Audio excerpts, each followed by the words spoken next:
Oke, bismillahirrahmanirrahim. Assalamualaikum warahmatullahi wabarakatuh. Waalaikumsalam warahmatullahi wabarakatuh. Selamat siang anak-anak semuanya. Siang, Ibu. Gimana kabarnya hari ini? Alhamdulillah, luar biasa. Allahu Akbar. Oke, Ibu akan cek kehadiran kalian dulu ya. Siapa yang hari ini tidak berangkat? Wah, alhamdulillah ya. Jadi kelas kita hari ini berangkat semua. Nah, sebelum pembelajaran dimulai, Ibu mau tanya dulu nih ke kalian semua. Pada pertemuan minggu lalu, kalian masih ingat kita itu sudah belajar apa saja? Ada yang masih ingat? Pengertian sholat. Ya, selanjutnya? Macam-macam sholat, Selanjutnya? jumlah rakaat sholat, sama syarat wajib dan syarat sah sholat, sama hikmah sholat fardu. Nah, benar ya. Minggu kemarin kita sudah belajar tentang materi itu yang tadi disebutkan sama Mbak Dinar. Selanjutnya, Ibu juga mau tanya nih ke kalian semua. Tadi malam kalian itu sudah melaksanakan sholat maghrib apa belum? Sudah. Nah, Masya Allah, benar sekali ya. Semuanya sudah melaksanakan sholat maghrib. Jadi, pada pertemuan kali ini, Ibu akan sedikit menambahkan tentang materi gerakan dari salah satu sholat fardu, yaitu gerakan sholat maghrib. Nah, langsung saja ke materi yang pertama, yaitu gerakan yang pertama itu ada gerakan berdiri tegak dan menghadap ke arah kiblat. Jadi pas kita sholat itu badannya itu harus tegak dan berdiri ya, tidak boleh kita juga tidak boleh tengok kanan ataupun tengok ke kiri. Jadi pandangan mata kita juga harus lurus ke arah sujud, atau kita bisa disebut itu kita sebut itu sajadah ya. Selanjutnya untuk yang gerakan yang kedua itu ada gerakan niat sholat maghrib. Nah, niat sendiri itu kita itu sudah menanamkan niat itu ada di dalam hati. Juga kita itu melaksanakan sholat itu semata-mata karena ingin mendapatkan pahala.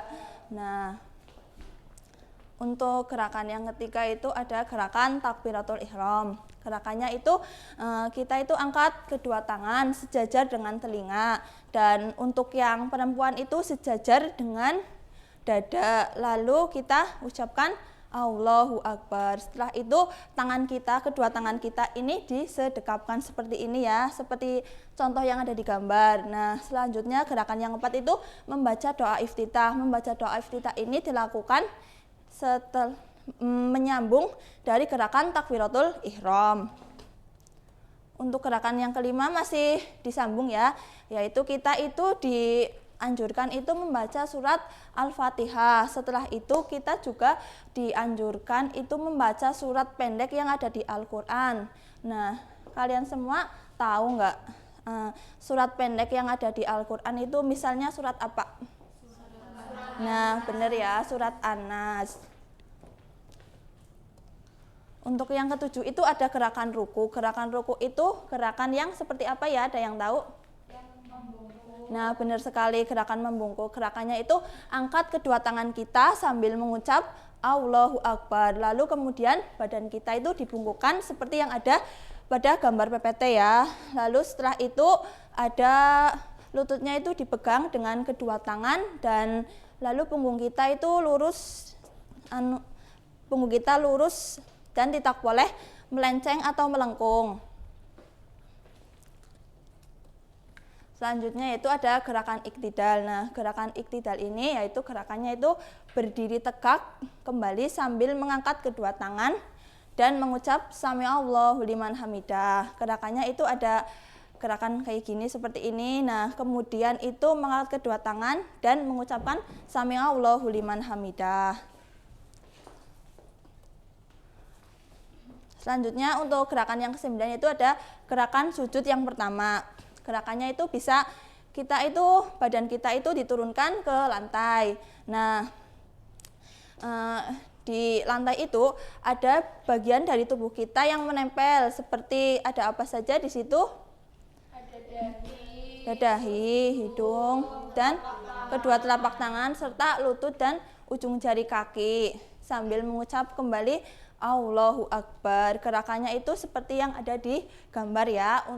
Dan untuk yang gerakan ke-10 itu ada gerakan duduk di antara dua sujud. Gerakan ini tuh gerakan yang dilanjutkan dari gerakan sujud yang pertama. Gerakannya itu bisa bangun dari sujud lalu kemudian duduk di atas kaki kiri kita, dan sedangkan kaki kanan itu tegak dan letakkan tangan di atas dekat lutut. Selanjutnya itu ada sujud kedua. Nah, sujud kedua ini gerakannya masih sama ya seperti sujud yang pertama. Selanjutnya untuk rakaat yang kedua dan ketiga itu gerakannya bisa kalian itu lakukan kembali seperti gerakan yang ada di nomor 5 itu. Contohnya gerakan membaca surat Al-Fatihah, seperti surat Al-Fatihah dan ada surat pendek, ruku, iktidal, dan 2 kali melakukan sujud. Selanjutnya untuk gerakan tasyahud awal ini dilakukan pada saat rakaat yang kedua ya. Gerakannya itu dilakukan pada saat rakaat yang kedua. Gerakannya masih sama seperti duduk di antara dua sujud, tetapi bedanya itu jari telunjuk tangan kita, kanan kita itu menunjuk ke arah depan. Itu adalah gerakan sebagai tanda kita itu bentuk taat kita dan mengesak bentuk taat kita dalam melaksanakan sholat. Gerakannya seperti yang ada di gambar ini ya, tangan kanan itu menunjuk. Dan selanjutnya itu ada gerakan tasyahud akhir. Gerakan tasyahud akhir ini gerakannya itu dilakukan pada saat rakaat yang ketiga. Gerakannya itu duduknya itu agak sedikit miring ya, dan pinggul kita ini menempel di lantai. Nah, kaki kita itu dimasukkan ke bawah kaki kanan, dan selanjutnya jari telunjuk itu tetap menunjuk ke depan. Nah, selanjutnya ada salam. Yang terakhir itu ada salam bisa salam itu dibedakan menjadi 2, yaitu ada salam kanan dan salam kiri. Nah, setelah penjelasan tadi, apakah ada yang ingin ditanyakan? Nah, jika tidak ada yang ingin ditanyakan, Ibu beri kesimpulan ya. Jadi kita hari ini sudah belajar tentang gerakan sholat dan tata caranya dengan benar ya. Sholat maghrib sendiri itu cuma ada 3 rakaat ya, jadi kalian itu harus lakukan dengan sesuai dan dengan tata cara yang benar. Mungkin materi cukup sekian yang dapat.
Baik, Assalamualaikum warahmatullahi wabarakatuh.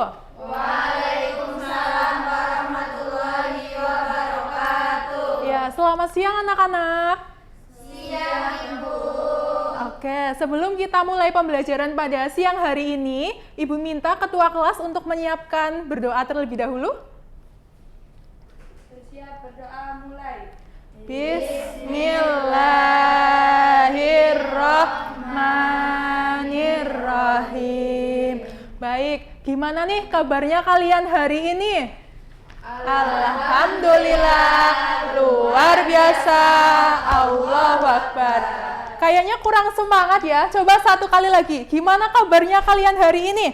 Alhamdulillah, luar biasa, Allahu Akbar. Baik, di sini sebelum kita mulai pembelajaran, Ibu mau cek kehadiran dulu. Siapa di sini yang belum hadir atau tidak hadir? Hadir semua, alhamdulillah. Nah, ada yang tahu nggak? Minggu kemarin kita itu sudah belajar tentang apa? Pertambahan bersusun 2 bilangan. 2 bilangan, pinter. 2 bilangan itu terdiri dari apa saja? Yang pertama? Iya betul, jadi satuan dan juga puluhan. Nggak apa-apa. Nah, hari ini kita itu akan memasuki materi baru, yaitu tentang penjumlahan bersusun 3 bilangan. Betul, terdiri dari apa saja? Satuan, puluhan, dan juga ratusan. Oke, jadi kita akan belajar tentang penjumlahan bersusun 3 bilangan.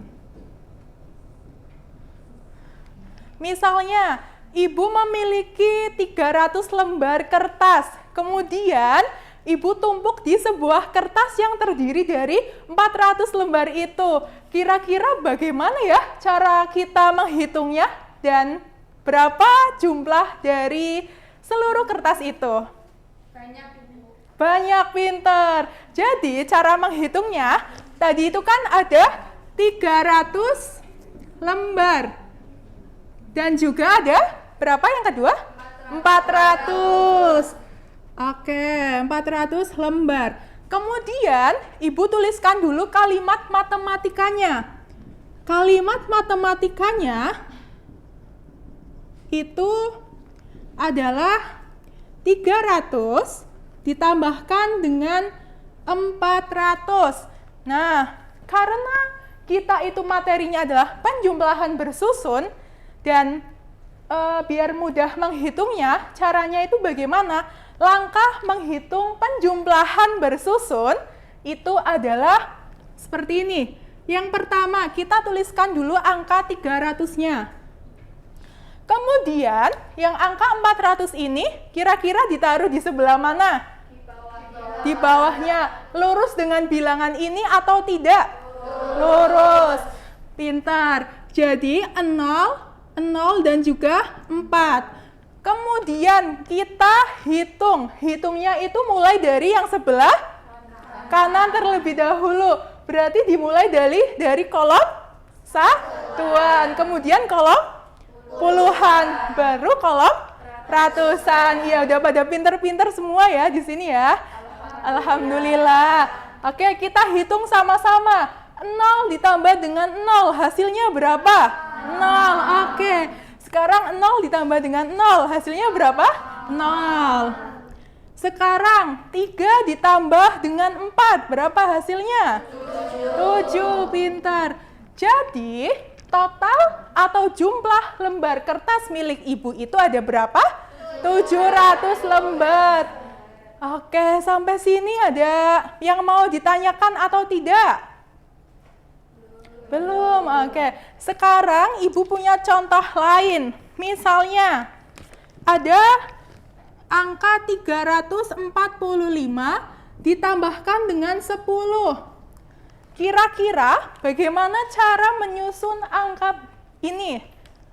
Nih, ibu contohkan dulu, 345. Angka 10-nya ini kira-kira ditaruh di depan seperti ini, atau di belakang seperti ini, atau di mana? Di tengah sini, kayak gini? Di belakang. Ya, jadi di lurusnya angka 45. 0-nya ditaruh di bawah 5 dan satunya ditaruh di angka 4. Kemudian kita hitung. 5 ditambah dengan 0 itu hasilnya 5. Kemudian 5. Dan ini 3. Jadi 345 ditambah dengan 10 hasilnya 55. Pinter.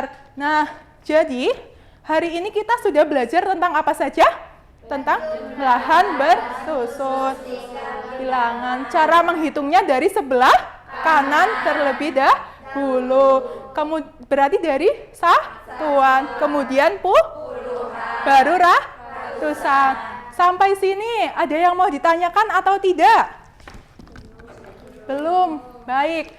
Nah, karena untuk menguji pemahaman kalian, Ibu berikan PR atau pekerjaan rumah untuk dikerjakan di rumah. Di sini sudah ada contohnya, nanti mengerjakannya itu sesuai dengan contohnya. Ibu bagikan dulu, di rumah jangan lupa untuk dikerjakan. Dan juga minggu depan itu kita koreksi bersama-sama. Oke. Bagaimana pembelajaran pada hari ini? Menyenangkan atau tidak?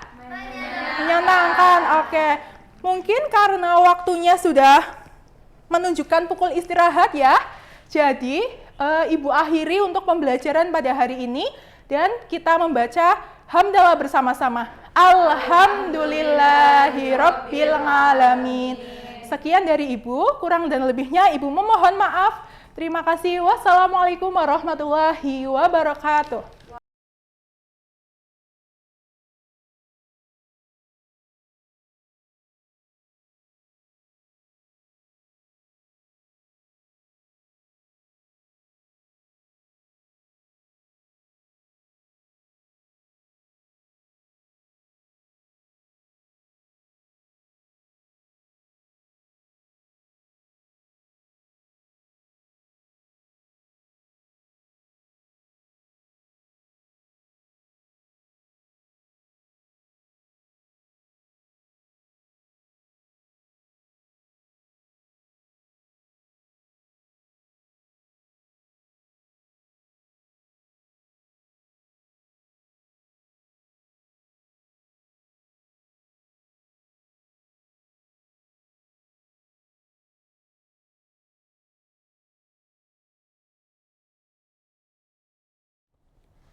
Baik. Assalamualaikum warahmatullahi wabarakatuh. Waalaikumsalam warahmatullahi wabarakatuh. Selamat siang anak-anak. Siang Ibu. Oke, sebelum memulai pembelajaran hari ini, alangkah baiknya kita membaca doa terlebih dahulu. Ya, membaca doa dimulai. Bismillahirrahmanirrahim. Nah, baik, sekarang Ibu akan absen dulu ya. Apakah ada yang tidak berangkat hari ini? Berangkat semua. Alhamdulillah ya. Jadi berangkat semua. Nah, untuk pembelajaran hari ini itu adalah pengamalan Pancasila ya 1 sampai 5 dalam kehidupan sehari-hari, yaitu di lingkungan keluarga, di lingkungan sekolah maupun di lingkungan masyarakat. Nah, selanjutnya Ibu akan menampilkan sebuah video ya, nanti kalian perhatikan. Nah, di video ini itu nanti ada pengamalan nilai-nilai Pancasila ya dari 1 sampai 5. Kalian perhatikan ya, amati nanti karena Ibu itu mau tanya sama kalian. Siap? Siap.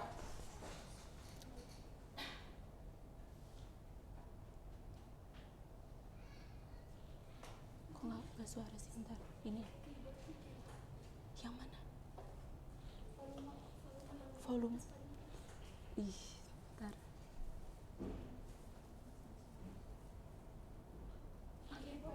Yang nggak ada.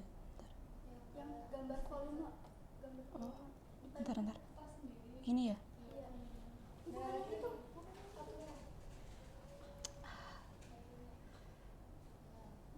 Punten. Sebentar.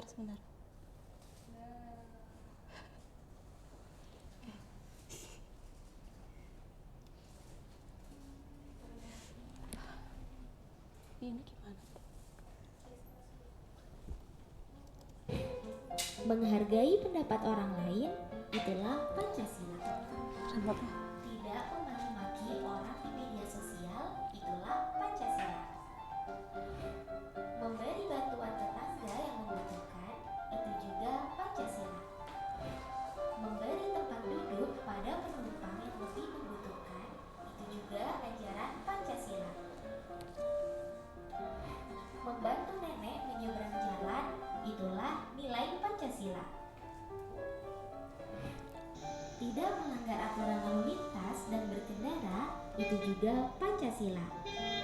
Nah, gimana? Mudah kan mengamalkan Pancasila? Yuk amalkan nilai-nilai Pancasila. Oke, dari video tadi itu terdapat nilai-nilai Sila ya, coba sebutkan nilai-nilai Pancasila apa saja yang ada di video. Menolak antar sesama manusia, Ya, betul ya. Itu berarti nilai yang apa? kemanusiaan yang adil dan beradab, Ya, betul. Terus ada lagi? Mematuhi rambu lalu lintas. Mematuhi rambu lalu lintas, dan masih banyak lagi ya. Nah, untuk sila-sila tadi itu terdapat pengamalan Pancasila yang berbeda-beda ya. Ada yang di rumah, terus ada yang di sekolahan maupun ada di masyarakat. Nah, untuk meningkatkan pemahaman kalian ya, di sini tuh Ibu punya puzzle ya, puzzle Garuda Pancasila.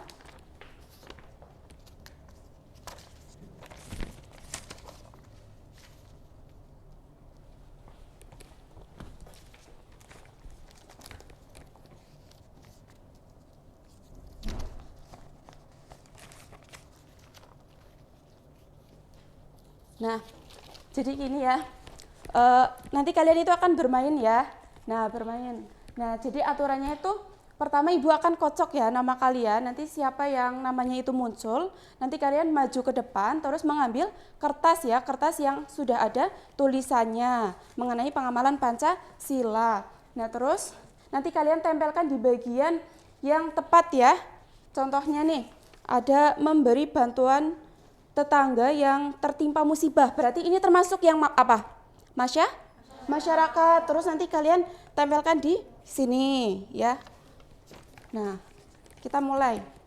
Untuk yang pertama yaitu Badui.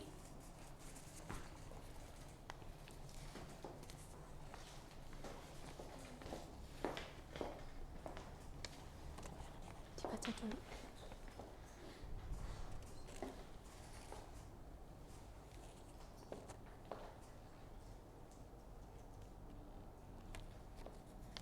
Terus yang kedua, Mbak Safa.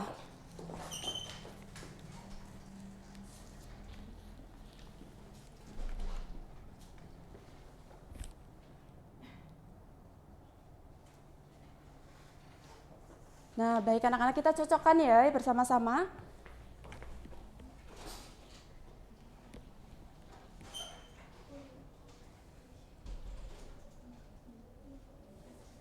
Nah, kita cocokkan bersama-sama. Yang pertama dulu ini, pengamalan sila Pancasila di sekolah. Menghormati dan bersikap sopan kepada guru, betul atau tidak? Betul. Nah, terus mengikuti upacara bendera dengan tertib, betul tidak? Terus berdoa sebelum dan sesudah belajar. Tidak memilih-milih teman dalam bermain. Menyelesaikan masalah dengan bermusyawarah. Betul. Terus yang selanjutnya di masyarakat. Sambil dilihat di sini ya. Yang pertama, menjaga kerukunan dengan tetangga walaupun berbeda agama. Terus memberi bantuan tetangga yang tertimpa musibah, betul? Terus yang ketiga, ikut serta dalam kegiatan gotong royong, betul atau tidak? Betul. Terus yang keempat, menghargai pendapat orang lain.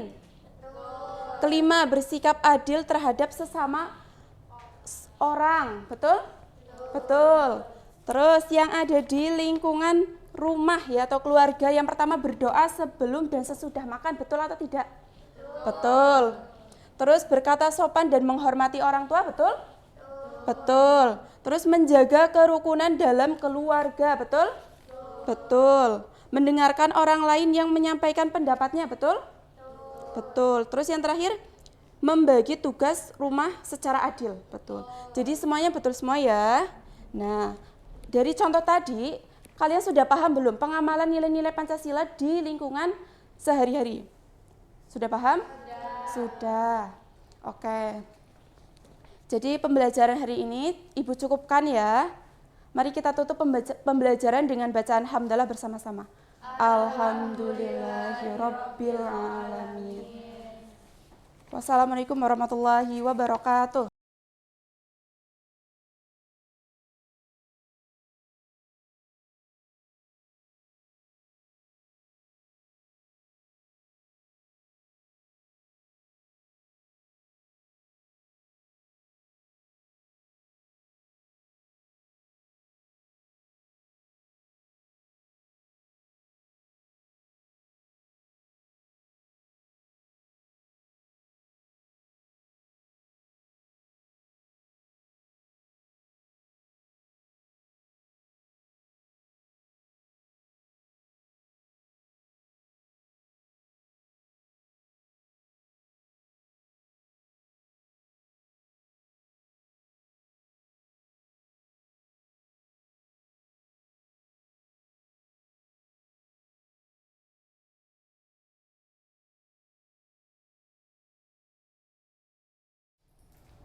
Assalamualaikum warahmatullahi wabarakatuh.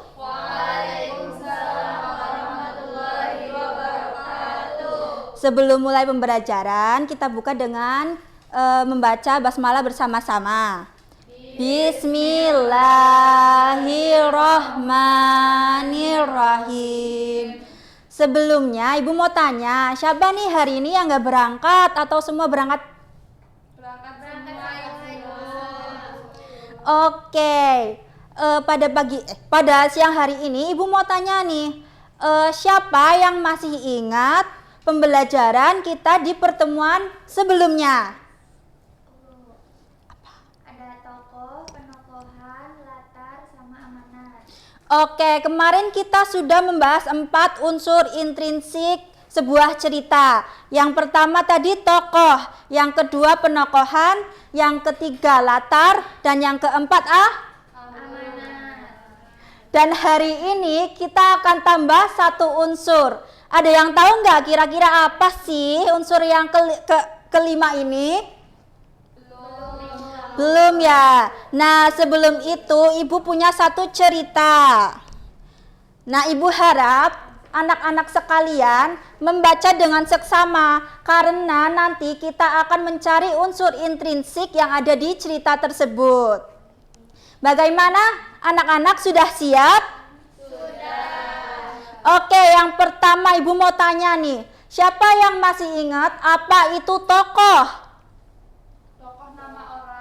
Betul. Nah, Mbak Nanda coba sebutkan tokoh dalam cerita teman yang baik ini. Ya, yang pertama ada Feria dan yang kedua ada Yana. Bagaimana anak-anak? Apakah benar?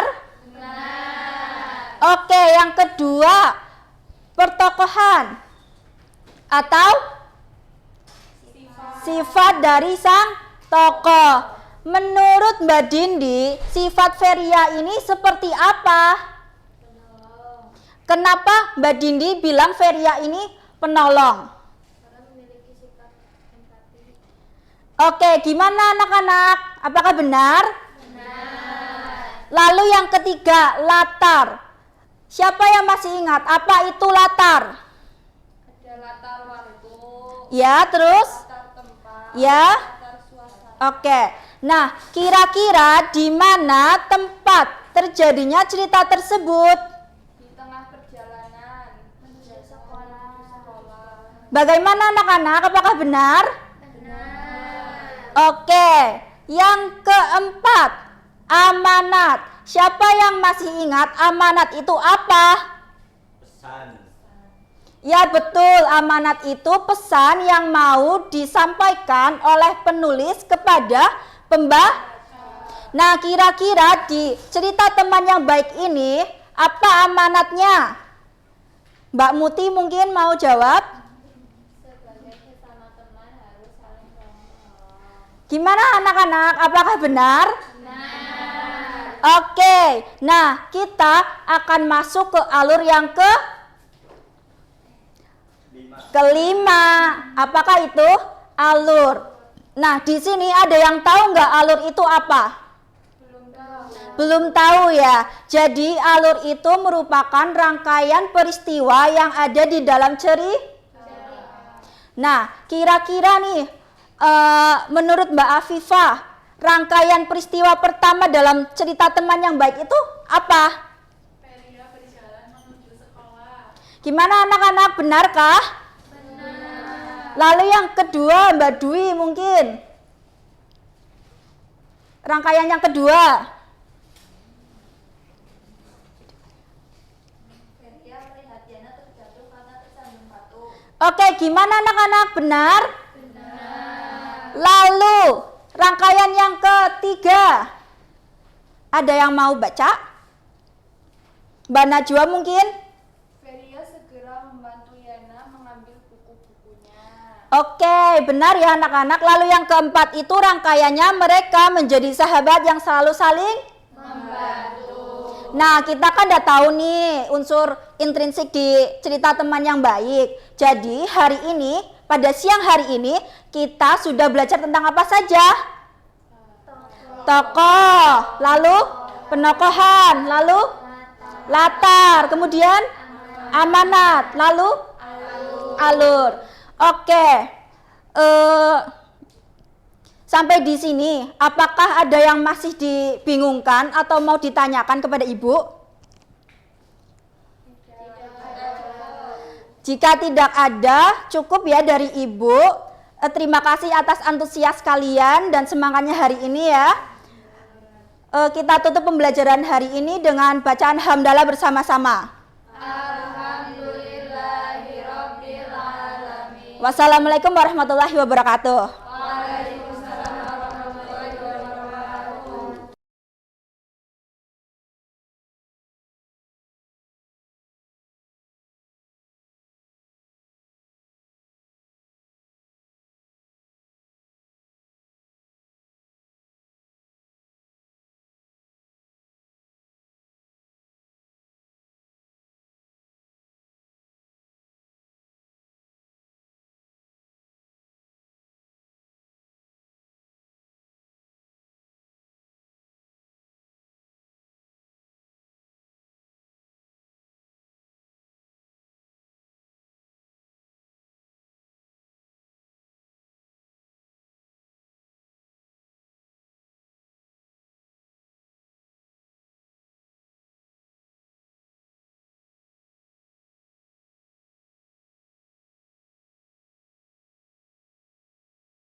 Baik, Assalamualaikum warahmatullahi wabarakatuh. Waalaikumsalam warahmatullahi wabarakatuh. Selamat pagi, selamat siang anak-anak. Siang, Bu. Bagaimana kabarnya kalian semua? Alhamdulillah, luar biasa. Allahu Akbar. Sebelumnya apakah ada yang tidak hadir? Alhamdulillah. Oke, sebelum memulai pembelajaran, alangkah baiknya kita berdoa terlebih dahulu ya anak-anak, supaya belajar kita menjadi bermanfaat. Berdoa dimulai. Bismillahirrahmanirrahim. Jadi ibu di sini akan melanjutkan pembelajaran pada minggu sebelumnya. Ada yang masih tahu nggak? Ya, ada yang masih ingat nggak pembelajaran sebelumnya itu kita membahas tentang apa ya? Anggota tubuh, oke, betul ya. Jadi kita akan meneruskan, yaitu ibu akan menjelaskan tentang lingkungan, yaitu aku dan lingkunganku. Sebelumnya anak-anak udah belajar tentang lingkungan nggak? Belum. Oke, ibu akan menjelaskan ya. Nah, sebelum memulai penjelasan, ibu mau tanya dulu, apa aja sih yang kalian lihat di sekitar rumah kalian? Ada apa aja? Ada rumah, terus rumput, tumbuhan, ada pagar. Oke, jawabannya betul ya. Terus siapa aja yang tinggal di rumah kalian? Ya, ibu, kakak, adik. Oke. Masuk yang selanjutnya, yaitu ibu akan menjelaskan pengertian tentang lingkungan di sekitarku atau di sekitar kita. Jadi lingkungan adalah segala sesuatu yang ada di sekitar kita, yaitu lingkungan juga mencakup dari rumah, sekolah, taman, jalan, pohon, dan hewan. Itu tuh semua termasuk ke dalam lingkungan ya. Jadi lingkungan juga adalah segala sesuatu yang kita lihat oleh mata kita dan yang di dekat kita setiap hari. Kita masuk selanjutnya, yaitu ada pengertian dari rumah. Nah, seperti yang ada di gambar, ini ada gambar rumah ya anak-anak. Ada gambar rumah, ada gambar sebuah keluarga. Jadi ibu akan menjelaskan pengertian rumah. Jadi rumah adalah tempat kita tinggal bersama keluarga. Rumah menjadi tempat kita belajar, bermain, dan beristirahat. Nah, seperti yang kalian sebutkan tadi, jadi di dalam rumah itu ada apa aja ya? Kita ulangi. Ada ayah, ada ibu, kakak, adik, kakek, nenek, halaman, pohon, dan tanaman. Jadi itu semuanya termasuk ke dalam lingkungan di rumah ya anak-anak. Sebelumnya juga ibu mau tanya, Kalau semisal rumah kalian kotor, kalian nyaman gak tinggalnya? Tidak. Kalau misalkan tidak nyaman, apa yang harus kita lakukan anak-anak? Membersihkannya, betul ya. Jadi yang selanjutnya yaitu ada sekolah di lingkunganku. Seperti saat ini kita sedang belajar di mana anak-anak? Di sekolah. Jadi sekolah adalah tempat belajar bersama teman dan guru. Jadi sekolah juga membuat kita pintar dan rukun dengan teman. Jadi sekolah itu tempat kita mencari ilmu, mendapatkan teman, dan juga tempat kita bermain bersama teman-teman. Jadi seperti yang ada di sekolah kita itu ruang lingkupnya itu ada ruang kelas, ada lapangan, perpustakaan, taman sekolah, dan juga kantin tempat kita jajan. Selanjutnya ibu mau tanya lagi, kalau misalkan tembok di kelas kita penuh dengan coret-coret, kalian nyaman gak belajarnya? Tidak. Fokus tidak belajarnya? Tidak. Nah, jadi sebagai seorang siswa kita itu harus selalu menjaga kebersihan ya anak-anak. Oke, yang selanjutnya yaitu taman tempat bermain. Nah, taman ini adalah tempat yang hijau dan bersih untuk bermain. Jadi kita bisa bermain, berlari, dan belajar alam di taman. Kita juga bisa melihat di taman itu ada pohon, terus ada sungai, terus kita bisa melihat gunung, ada bunga, dan juga ada rumput. Jadi kita itu harus selalu menjaga alam kita agar tetap indah. Oke, sebelum ibu tutup, untuk mengevaluasi pembelajaran kita, ibu ada kuis. Ayo kita main kuis ya anak-anak. Jadi siapa yang mau menjawab pertanyaan yang ibu kasih? Oke, silahkan Mbak Dwi, ibu bacakan dulu ya. Jadi pertanyaannya itu, apa yang dimaksud dengan lingkungan tempat tinggal? A. Ada rumah dan teman-teman saja. B. Area sekitar rumah, sekolah dan taman. C. Hanya taman. D. Hanya sekolah. Jadi apa Mbak Dwi? B. Area sekitar rumah, sekolah dan taman. Betul nggak teman-teman? Betul. Kita buktikan ya. Oke, jadi jawabannya betul ya. Berikan tepuk tangan dulu buat Mbak Dwi. Sebelum ibu tutup, ada yang ditanyakan lagi seputar lingkungan? Tidak. Oke, cukup sekian ya pembelajaran kita hari ini. Kita lanjutkan minggu depan. Wassalamualaikum warahmatullahi wabarakatuh. Waalaikumsalam warahmatullahi wabarakatuh.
Baik, bismillahirrahmanirrahim. Assalamualaikum warahmatullahi wabarakatuh. Waalaikumsalam warahmatullahi wabarakatuh. Bagaimana kabarnya anak-anak hari ini? Alhamdulillah. Luar biasa, Allahu Akbar ya. Kayaknya siang hari ini pada semangat-semangat ya. Ya, udah pada sarapan kan? Sudah ya, baik. Sekarang siapa yang tidak hadir? Hadir semua, alhamdulillah, berarti sehat semua ya. Untuk ibu mau tanya, kemarin itu materinya tentang apa terakhir? Huruf hijaiyah. Oh iya, huruf hijaiyah. Ada yang masih ingat ini huruf apa? Nun. Ya, ini huruf nun. Kalau ini huruf mim. Kalau misal ada kayak gini berarti apa? Udah ada yang tahu belum ini huruf apa? Belum tahu. Berarti ini itu namanya tasydid apa? Ya, jadi itu ada yang namanya hukum bacaan tasydid. Ya, hukum bacaan tasydid itu yang dinamakan gunnah. Apa teman-teman? Gunnah. Ya, jadi apa itu gunnah? Siapa yang udah tahu gunnah itu apa? Belum tahu. Jadi gunnah itu secara bahasa artinya itu dengung. Apa? Dengung ya. Yang didengungkan apanya? Tahu nggak? Suara. Ya, suaranya juga bisa. Jadi dalam secara istilah gunnah itu suara dengung yang berasal dari huruf nun dan mim. Huruf apa? Nun dan mim. Ya, dalam gunnah itu ada dua huruf. Yang pertama itu yang tadi ini, nun bertasydid dan mim bertasydid. Jadi ada dua, apa aja tadi? Nun bertasydid dan mim bertasydid. Ya, jadi ada dua cara membacanya itu harus menyempurnakan tasydidnya yang pertama. Yang kedua itu harus dibaca dengung. Dan yang ketiga menahan dengung 2 atau 3 harokat. Ya, betul sekali. Ini Ibu kasih contoh misal ya. Contohnya itu ada anak gitu. Misalkan 2 harokat ya. Anak gitu. Coba tirukan Ibu. Anak. Ya, betul. Coba siapa yang berani untuk melafalkan contohnya? Ada yang berani? Yuk Mbak Tiwi, coba. Yang ini, yang pertama. Ya, betul. Yang kedua, hunna. Apa? Hunna. Ya, ini berarti termasuknya contoh apa? Yang nun bertasydid atau mim bertasydid? Nun bertasydid. Ya, ini yang nun bertasydid. Dan yang mim bertasydid itu ada summa gitu. Coba. Summa. Ya, yang kedua itu ada mimma gitu. Mimma. Ya. Kalau mimma itu tadi berarti bacaan yang benar apa salah coba? Salah. Salah, ya betul. Kenapa bisa salah? Karena di belakang ada alif. Iya, jadi yang benar gimana? Ada yang udah tahu? Belum. Jadi yang benar ini dibacanya panjang ya, yang belakang gini. Mimma gitu. 2 harokat juga. Mimma gitu. Coba 1, 2, 3. Mimma. Ya, betul sekali. Ya, Ibu kasih contoh buat kalian. Siapa yang mau maju untuk membacakan lafal ini? Ayo Mbak Yumna. Ya, dari situ aja nggak apa-apa. Kelihatan kan? Kelihatan. Ya, coba. Bismillahirrahmanirrahim.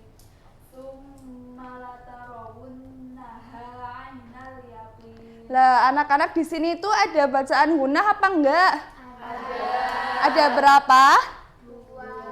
2. Yang bagian mana saja? Coba 1 yang berani angkat tangan. Siapa? Saya, Bu. Oh iya? Yang bagian summa. Karena apa? Karena ada mim bertasydid. Ya, betul. Yang satu lagi coba. Siapa yang bisa? Azri. Iya, Azri. Gimana? Yang mana? Yang gunnah. Karena nun bertasydid. Ya, betul sekali. Dan yang laki-laki coba baca yang ini, yang kedua, ayat kedua. Siapa? Ya, Husni. Coba. Ini dibaca.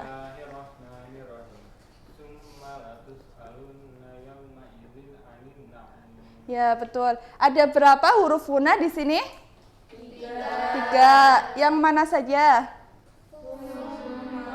Ya, karena?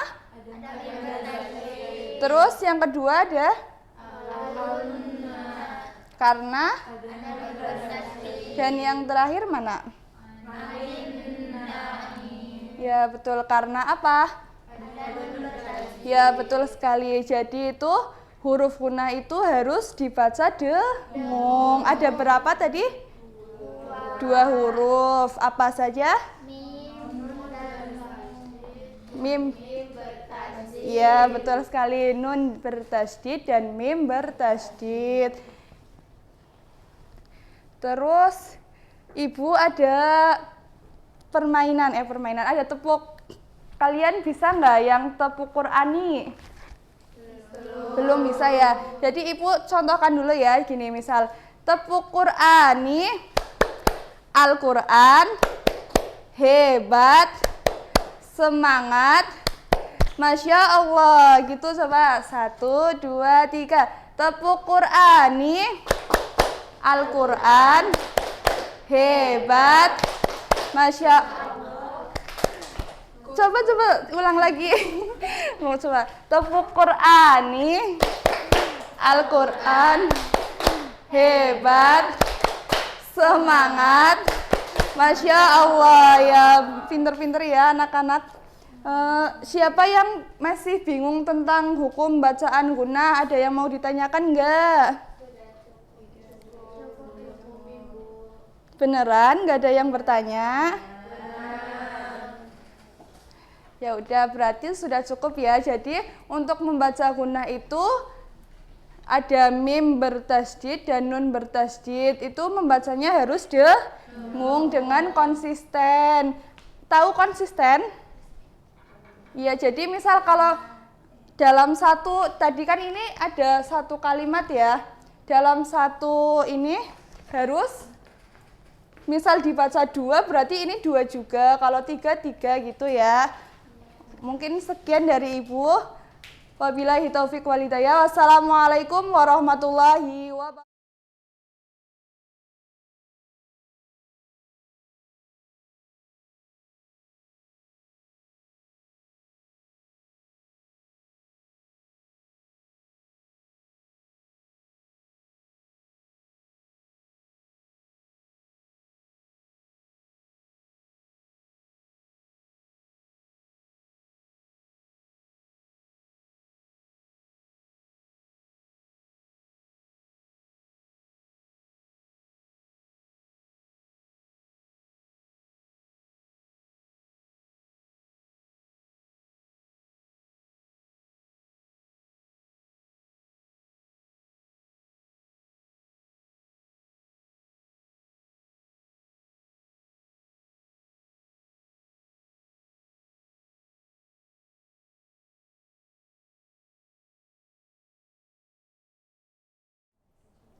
Assalamualaikum warahmatullahi wabarakatuh. Waalaikumsalam warahmatullahi wabarakatuh. Selamat pagi anak-anak. Pagi, Bu. Gimana kabarnya hari ini? Semuanya sehat? Alhamdulillah, luar biasa. Allahu Akbar. Oke, sebelum mulai pembelajaran, mari kita berdoa terlebih dahulu agar pembelajaran hari ini berjalan dengan lancar. Berdoa dimulai. Bismillahirrahmanirrahim. Oke, anak-anak, hari ini kita akan masuk ke materi metamorfosis atau perubahan bentuk pada hewan. Di sini kalian pasti sudah sering ya melihat kupu-kupu dan juga belalang? Sudah. Ya, nah menurut kalian apakah kupu-kupu itu mengalami perubahan bentuk yang sama dengan belalang? Beda. Kenapa bisa beda? Apa yang beda? Tahapnya berbeda. Oke, biar lebih jelasnya kita bahas bersama-sama ya.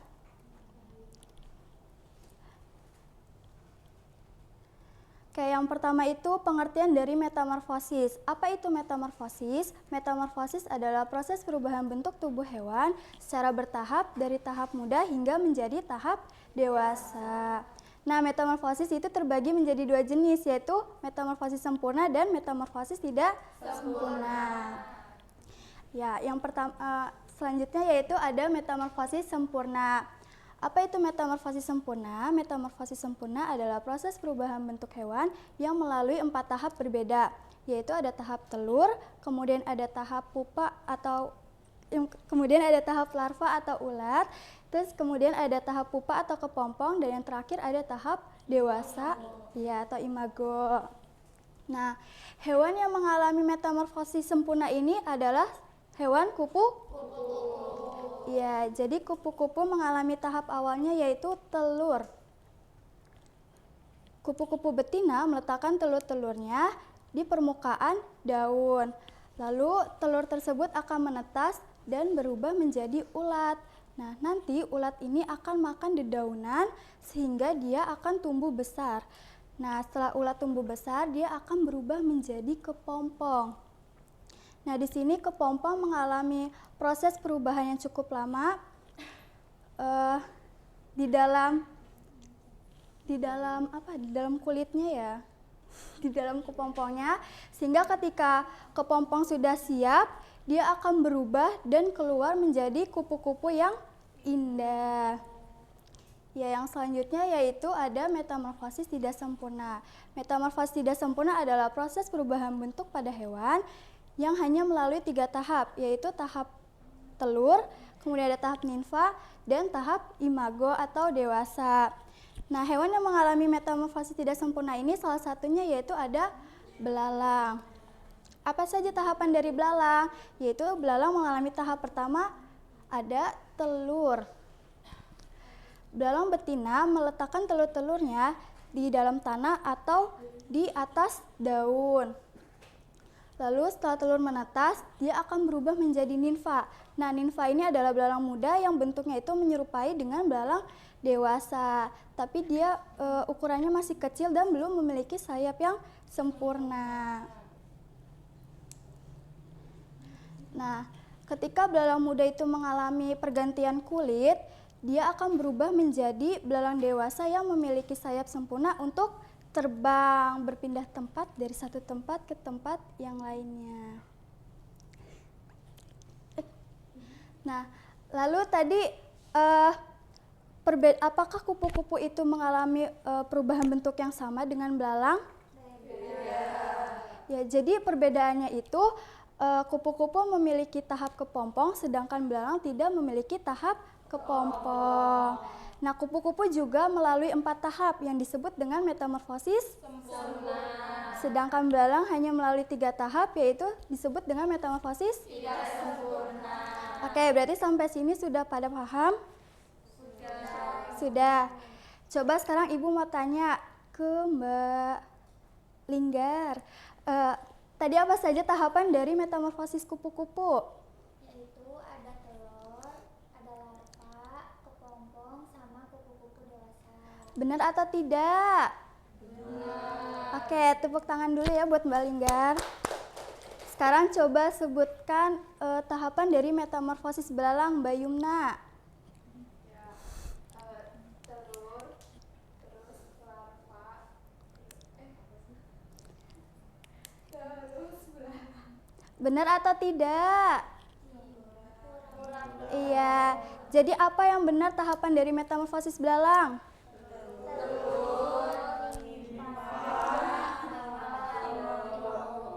Iya, betul. Oke, berarti tadi kalian sudah paham tentang tahapan-tahapan dari metamorfosis kupu-kupu dan juga ya, Ibu harap kalian ketika di rumah nanti kalian akan mempelajarinya lagi supaya kalian benar-benar lebih paham. Oke, mungkin cukup sampai di sini pembelajaran kita hari ini. Sebelum Ibu tutup, mari kita membaca hamdalah bersama-sama. Alhamdulillahirobbilalamin. Oke, sekian dari Ibu. Wassalamualaikum warahmatullahi wabarakatuh. Waalaikumsalam warahmatullahi wabarakatuh.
Assalamualaikum warahmatullahi wabarakatuh. Waalaikumsalam warahmatullahi wabarakatuh. Selamat siang anak-anak semuanya. Siang, Ibu. Sebelum kita mulai pelajaran hari ini, alangkah baiknya kita berdoa terlebih dahulu secara bersama-sama. Silakan untuk ketua kelas bisa memimpin doa. Bismillahirrahmanirrahim. Oke, gimana kabarnya hari ini? Sehat semuanya? Alhamdulillah sehat. Alhamdulillah. Adakah yang tidak hadir hari ini? Alhamdulillah kalau hadir semua. Berarti kelas 3 ini sudah siap untuk belajar bersama Ibu? Sudah. Kita hari ini akan belajar tentang seni rupa, yaitu tentang, bisa dilihat gambar apakah ini yang ada di tangan Ibu? Pelangi. Pelangi, betul. Ini adalah gambar pelangi. Nanda, coba menurut kamu ada berapa warna pelangi? Ada 7, betul. Nah, sekarang coba Mas Fauzan sebutkan 7 warna pelangi. Merah, jingga atau oranye, kuning, hijau, biru, nila, ungu. Betul. Jadi hari ini kita akan belajar tentang warna, khususnya warna primer dan warna sekunder. Sudah siap semuanya? Sudah fokus semuanya? Sudah. Kalau sudah fokus, kita lihat bareng-bareng ya di depan layar ini. Ibu akan menampilkan tentang warna primer dan sekunder. Kalian bisa lihat dan simak dengan baik ya. Warna primer adalah warna dasar yang tidak dapat dihasilkan dari campuran warna lain. Ada 3 warna primer. Merah, warna yang cerah dan mencolok. Biru, warna yang tenang dan dingin. Kuning, warna yang cerah dan ceria. Contoh benda dengan warna primer. Contoh benda adalah warna yang dihasilkan dari campuran 2 warna primer. Ada 3 warna sekunder. Hijau, campuran biru dan kuning. Oranye, campuran merah dan kuning. Ungu, campuran merah dan biru. Nah, tadi kita sudah lihat bersama-sama tentang warna primer dan warna sekunder. Tadi sudah melihat semuanya? Sudah. Sekarang coba Ibu mau tanya. 3 warna primer apa saja yang tadi ada di video?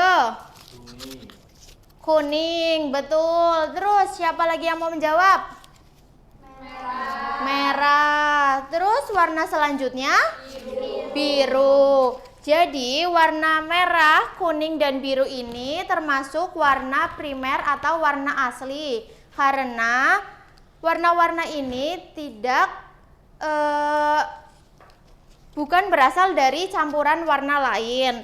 Nah, sekarang Ibu mau tanya, warna merah kalau dicampurkan dengan warna kuning menghasilkan warna apa ya?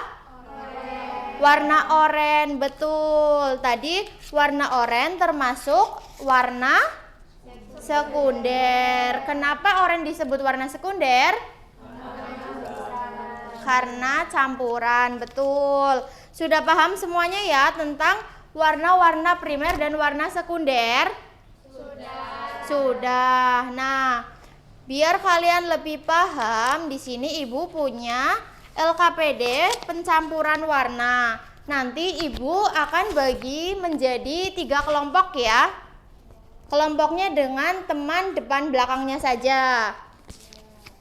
Silahkan bisa bergabung dengan teman yang di belakangnya.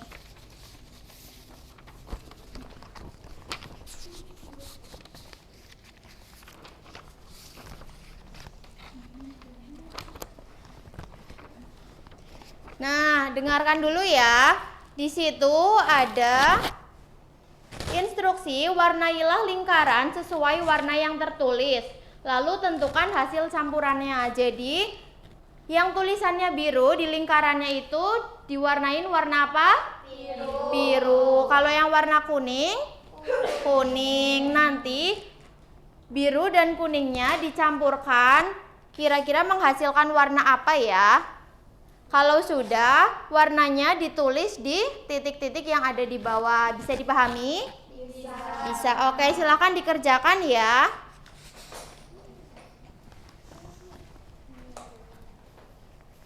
Ada yang sulit? Belum. Nah, ini warna birunya dicampur di sini bersama warna kuning. Ya. Nah, ini harus seimbang ya warnanya biar warna hijaunya itu berhasil. Nah, seperti itu. Pintar. Temannya yang belum bisa tolong diajarkan ya, Mbak.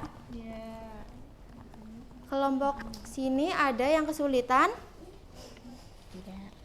Nah, kalau warna merah dan warna biru itu dicampurkan.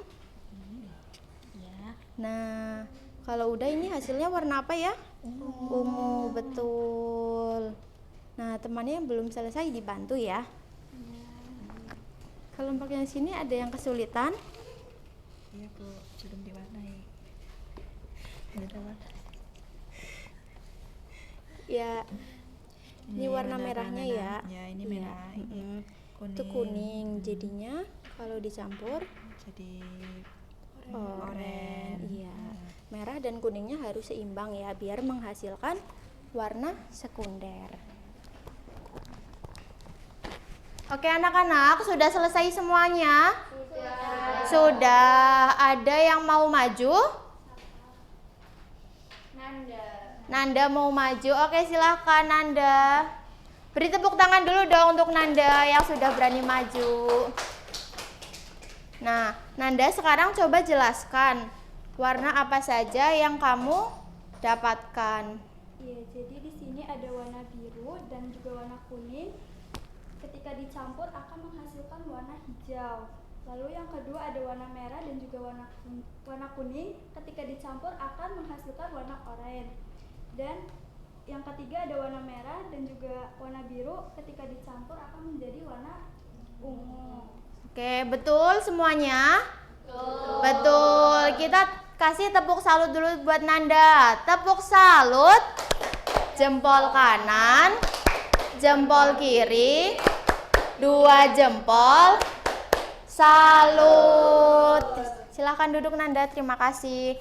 Nah, semuanya sudah paham?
Oke anak-anak, Assalamualaikum warahmatullahi wabarakatuh. Waalaikumsalam warahmatullahi wabarakatuh. Selamat siang semuanya. Siang Bu. Oke, sebelum kita memulai pembelajaran hari ini, mari kita awali dengan membaca basmalah bersama-sama ya. Bismillahirrahmanirrahim. Oke, sebelum itu Ibu mau cek kehadirannya dulu ya. Mbak Isdihar ada? Hadir Ibu. Mbak Najwa? Hadirah. Mbak Azri? Hadirah. Oke, hadir semuanya ya anak-anak. Oke, sebelum kita mau memulai pembelajaran, hari ini kita mau belajar matematika ya. Sebelumnya Ibu mau tanya, kemarin kan kalian habis ulangan harian nih. Nilainya dapat berapa nih? Ada yang dapat 80? Ada. 90 Bu. Oh, ada yang dapat 90. Terus berapa lagi? Ada yang dapat 85? Oke. Ibu tuliskan dulu ya. Ini nilai-nilai hasil ulangan kalian kemarin. Nah, dari nilai-nilai ini kan masih berantakan ya. Supaya terlihat lebih rapi, hari ini kita mau belajar tentang penyajian data. Nah, penyajian data itu ada beberapa bentuk. Untuk yang mau kita pelajari hari ini itu ada namanya tabel frekuensi. Tabel apa? Frekuensi. Kayak untuk tabel frekuensi itu bentuknya seperti ini.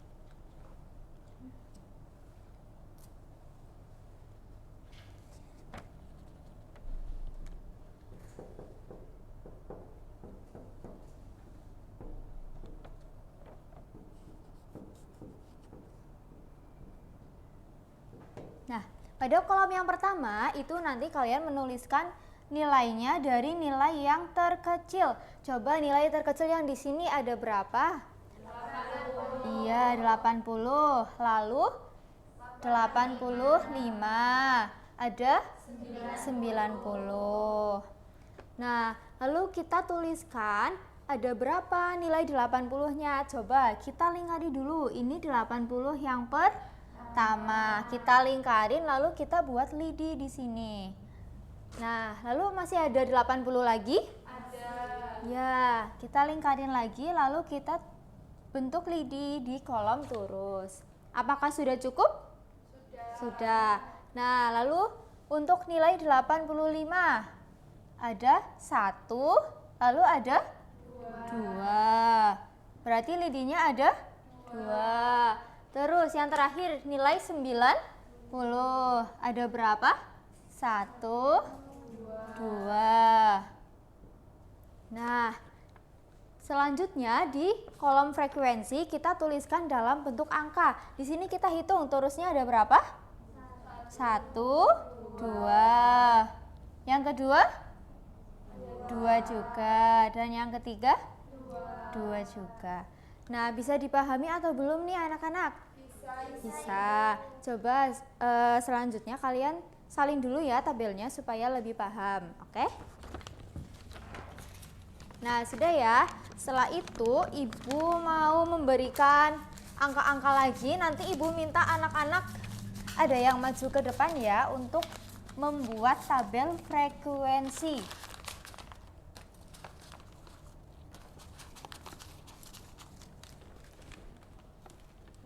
Sekarang ibu buat angkanya lebih banyak.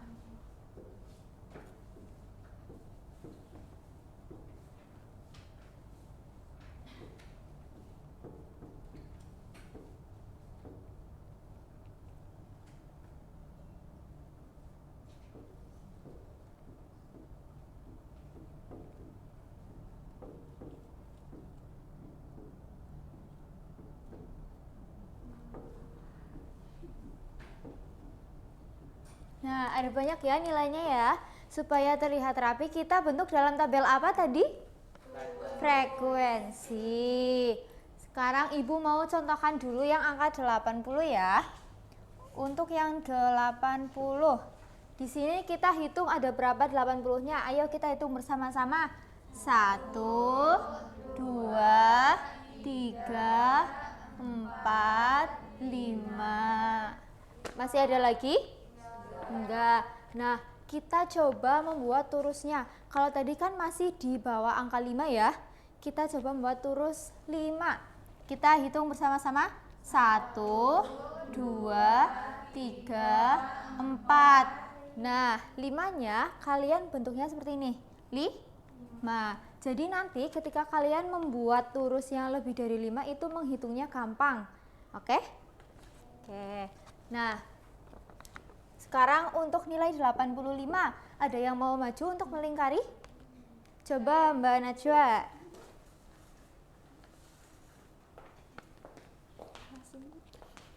Sekalian sama yang lain aja. 1, 2. Udah ya? 2. Ya. Di sini 2. Ya, lanjut ke yang 90. 1, 2, 3, sudah. Ya, 90. 1, 2, 3. Terus? 95 2. Ya. Lalu? 101. Ya. 101. Kalian ini frekuensinya. Tadi 80-nya ada berapa? Ada 5. 5. Itu 5. Terus 2, 3, 2, 1. Ya. Oke, terima kasih Mbak Najwa. Apakah jawabannya betul anak-anak? Betul. Beri tepuk tangan dulu untuk Mbak Najwa. Oke, karena semuanya sudah paham dengan materi tabel frekuensi, nanti kita setelah istirahat akan melanjutkan untuk penyajian data juga, namanya diagram gambar. Nah, namun sebelum itu kita tutup dulu ya, karena anak-anak juga harus istirahat. Cukup sekian dari Ibu, kurang lebihnya mohon maaf. Wassalamualaikum warahmatullahi wabarakatuh. Waalaikumsalam warahmatullahi wabarakatuh.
Assalamualaikum warahmatullahi wabarakatuh.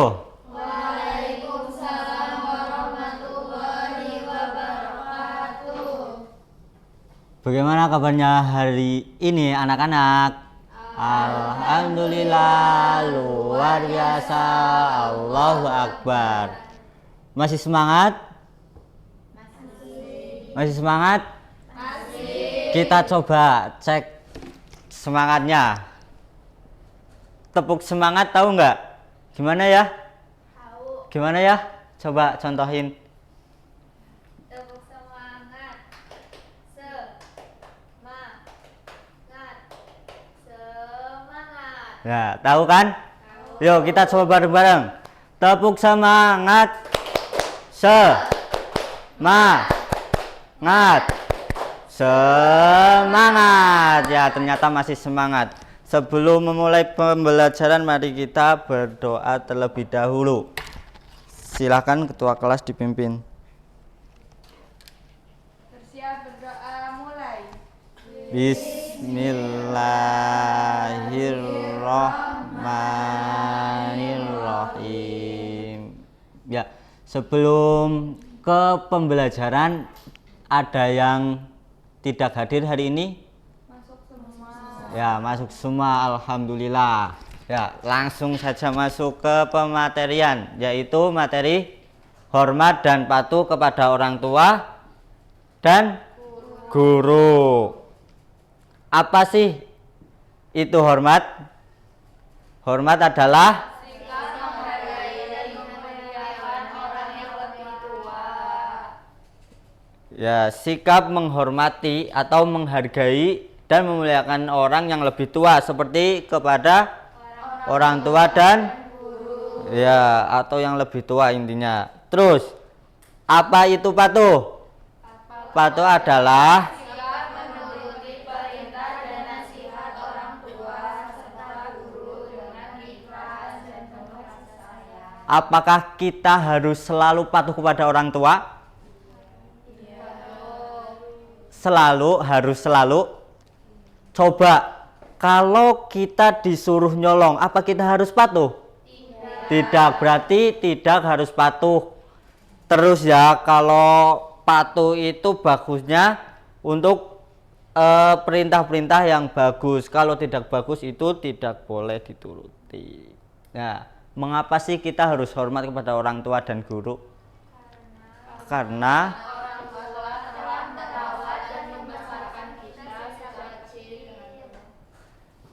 ya, karena orang tua telah merawat dan membesarkan kita sejak kecil hingga sekarang ya, hingga tahu mana itu yang benar, mana itu yang salah. Kemudian, mengapa kita harus hormat kepada guru? Padahal guru itu tidak membesarkan kita, tidak merawat kita. Kenapa kita harus hormat kepada guru? Ya, betul, karena guru telah mengajarkan kita ilmu yang bermanfaat dan pastinya berguna sampai masa depan. Ya. Kemudian contoh perilaku hormat dan patuh. Yang pertama ada apa? Mengucap salam. Kedua? Berbicara sopan. Ketiga? Membantu di rumah. Keempat? Memperhatikan guru. Contoh berbicara yang sopan gimana? Yang bisa silakan. Yuk, contoh berbicara yang sopan kepada yang lebih tua gimana? Misal kepada orang tua nih, kita sebagai orang Jawa ya, pakai bahasa krama. Misal, Jan tukokna anu brembang. Nggih, Mak, sekedap. Ngoten. Niku itu cara berbicara yang sopan. Kalau orang Jawa itu bagusnya pakai bahasa krama halus ya. Nah, manfaat hormat dan patuh kepada guru serta orang tua. Yang pertama ada apa? Disayang orang tua. Disayang orang tua. Kemudian Mendapat ilmu yang berkah. terus yang ketiga? Hidupnya menjadi tentram. Tentram. Yang terakhir? Mendapat ridho Allah. Seperti apa? Hadis Rasulullah. Ridhollahi fi ridhol walidain, syuhdullahi fi syuhdul walidain, yaitu ridho Allah berada pada ridho orang tua dan bendunya Allah atau apa sih laknatnya Allah itu berada di marahnya orang tua. Ya, itu. Nah, langsung saja ke pertanyaan. Yang bisa jawab angkat tangan ya. Apa arti hormat kepada orang tua? A. Membantah perintah mereka. B. Memuliakan dan menghargai mereka. C. Mengabaikan nasihat mereka. B. Apakah betul? Coba kita cek. Survei membuktikan. Ya, betul. Jawabannya B, yaitu memuliakan dan menghargai orang tua adalah bentuk rasa hormat yang diajarkan dalam agama Islam. Nah, kemudian ada soal berikutnya. Nih. Bagaimana cara menghormati guru di sekolah? Yang pertama, A.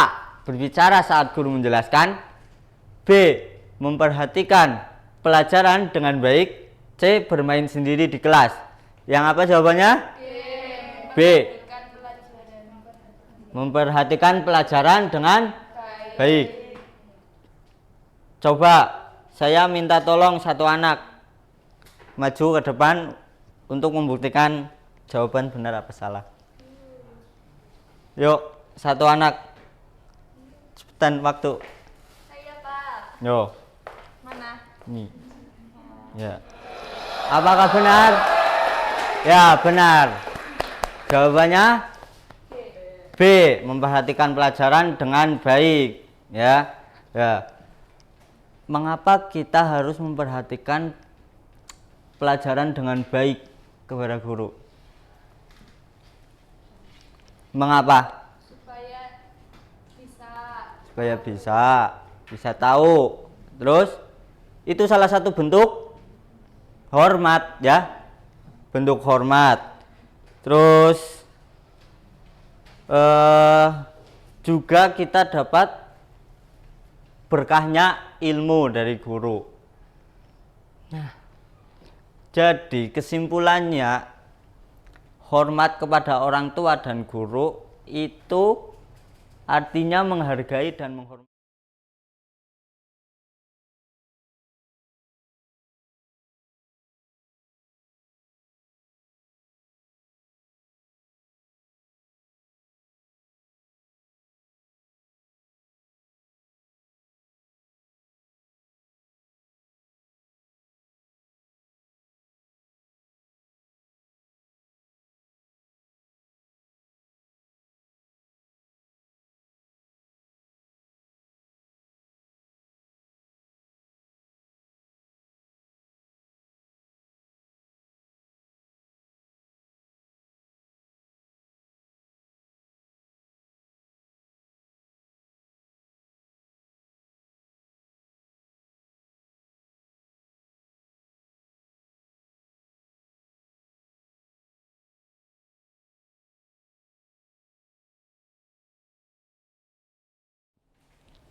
Assalamualaikum warahmatullahi wabarakatuh. Waalaikumsalam warahmatullahi wabarakatuh. Bagaimana kabarnya anak-anak hari ini? Alhamdulillah, luar biasa. Allahu Akbar. Alhamdulillah, semoga sehat selalu dan semangat untuk belajar. Apakah hari ini ada yang tidak hadir? Hadir semua. Oke, sebelum masuk materi, Bapak ingin bertanya, apakah dari kalian semua ada yang pernah melihat penyembelihan hewan kurban? Pernah. Lihat hewan apa aja? Hewan sapi, kambing. Oke. Emang ada unta ya? Ya, untuk hari ini kita akan belajar tentang ibadah kurban. Di antara kalian ada yang udah tahu belum apa itu kurban? Belum. Oke, untuk kurban itu adalah ibadah menyembelih hewan ternak tertentu pada hari raya Idul Adha dan hari tasyrik sebagai bentuk ketaatan kita kepada Allah. Di antara kalian udah ada yang tahu belum apa itu hari tasyrik? Hari setelah Idul Adha, pintar. Jadi hari tasyrik itu 3 hari setelah Idul Adha, yaitu tanggal 11, 12, dan 13. Jadi kurban itu bukan hanya simbol untuk menyembelih hewan ternak saja, melainkan menjadi simbol ketaatan kita kepada Tuhan. Nah, untuk dalil kurban itu terdapat pada Quran surat Al-Kautsar ayat 2 yang berbunyi fasholli lirabbika wanhar, maka laksanakanlah sholat karena Tuhanmu dan berkurbanlah.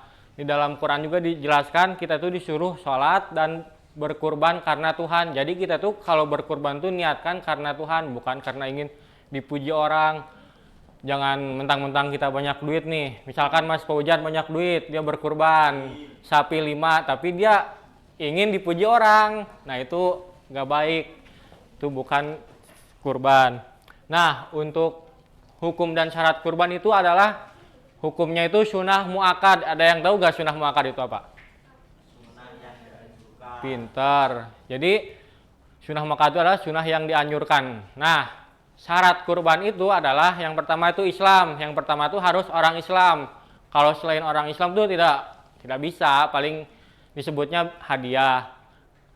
Nah, yang kedua itu mampu dari segi ekonomi. Misalkan orang itu udah duitnya banyak, tabungannya banyak, itu dianjurkan untuk berkurban. Nah, dan syarat yang ketiga itu adalah melaksanakan kurban pada waktu yang telah ditentukan.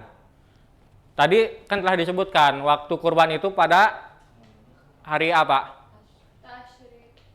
Hari dan hari tasyrik. Nah, jadi waktu kurban itu adalah pada hari raya Idul Adha dan hari tasyrik. Nah, terus kalau misalkan kurban pada tanggal 14 Zulhijjah bisa? Nah, nggak bisa, pintar. Maka harus mengulanginya lagi di tahun depan. Nah, di sini ada beberapa gambar. Ini gambar apa? Ini? Ini? Ini? Ini? Kira-kira hewan apa aja yang bisa kurban? Yang boleh dilakukan kurban? 3 berarti ya. Nah, berarti hewan yang boleh kurban itu ada 3. Dan syarat untuk syarat hewan untuk kurbannya juga tidak sembarangan. Yang pertama tuh tidak boleh cacat, tidak boleh pincang. Misalkan nih unta tapi kakinya nggak ada satu, itu nggak boleh jadi hewan kurban. Terus unta matanya hilang 2, itu nggak boleh, nggak bisa dijadiin hewan kurban. Kemudian yang syarat selanjutnya itu harus cukup umur. Untuk kambing biasanya umurnya 1,5 tahun. Dan untuk sapi biasanya 2,5 tahun tuh boleh bisa kurban. Dan untuk unta itu karena perkembangannya agak lama, biasanya 5,5 tahun ke atas baru bisa dijadikan buat hewan kurban. Nah, makna hikmah dari kurban itu adalah mendekatkan diri kita kepada Allah. Jadi cara kita agar dekat kepada Allah. Dan yang kedua itu menumbuhkan rasa syukur kita. Kan Tuhan itu telah memberikan kepada kita itu nikmat yang banyak. Maka dengan rasa syukuran kita, rasa bersyukur kita, maka kita mengeluarkan rasa nikmat itu dengan berkurban, rela berkurban. Kemudian yang ketiga itu adalah menumbuhkan kepedulian sosial. Kan ketika kita berkurban tuh pasti tradisi orang Indo tuh pasti setelah hari raya Idul Adha pasti kan pada nyate tuh malamnya. Nah, disitulah bisa menumbuhkan kepedulian sosial. Yang keempat itu meneladani kisah Nabi Ibrahim. Kan Nabi Ibrahim dulu tuh mimpi untuk menyembelih anaknya yaitu Ismail.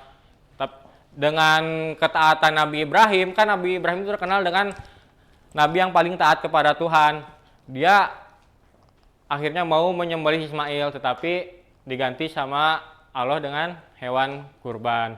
Kemudian yang keempat itu adalah mempererat tali persaudaraan. Nah, ketika kita berkurban tuh pasti kan pada kumpul-kumpul semua masyarakat, pada cincang-cincang daging kurban lah apalah. Nah, dari situ bisa mempererat tali persaudaraan. Oke, untuk pembelajaran pada hari ini mungkin cukup. Apakah ada yang ingin ditanyakan? Berarti kalian sudah paham tentang materi yang barusan dijelaskan? Oke, sekarang Bapak ingin bertanya, apa pengertian kurban? Menyembelih hewan pada hari raya Idul Adha dan hari tasyrik. Hewan yang bisa dikurbankan hewan apa aja?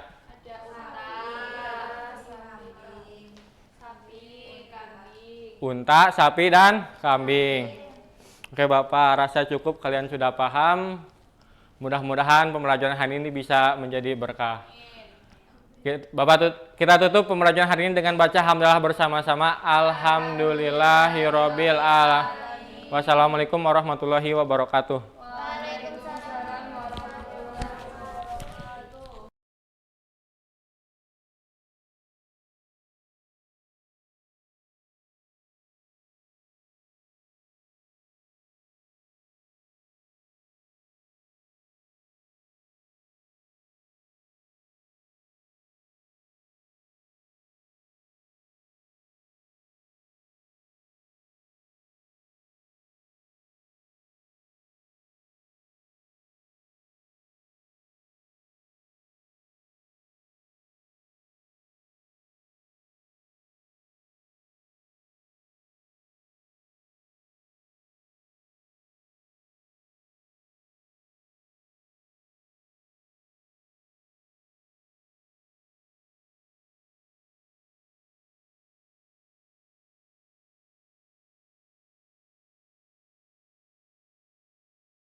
Baik, Assalamualaikum warahmatullahi wabarakatuh. Waalaikumsalam warahmatullahi wabarakatuh. Selamat siang anak-anak semua. Ya, sebelum memulai pertemuan pada pembelajaran pada hari ini, alangkah baiknya kita berdoa terlebih dahulu. Untuk ketua kelas silakan memimpin berdoa. Duduk siap, berdoa mulai. Bismillahirrahmanirrahim. Ya, baik. Pada hari ini ada yang berhalangan hadir maupun izin? Ya, alhamdulillah. Lengkap ya, Ibu juga melihat bangku-bangku di sekitar terisi. Namun, Ibu melihat wajah-wajah anak-anak Ibu semua masih kurang bersemangat ya.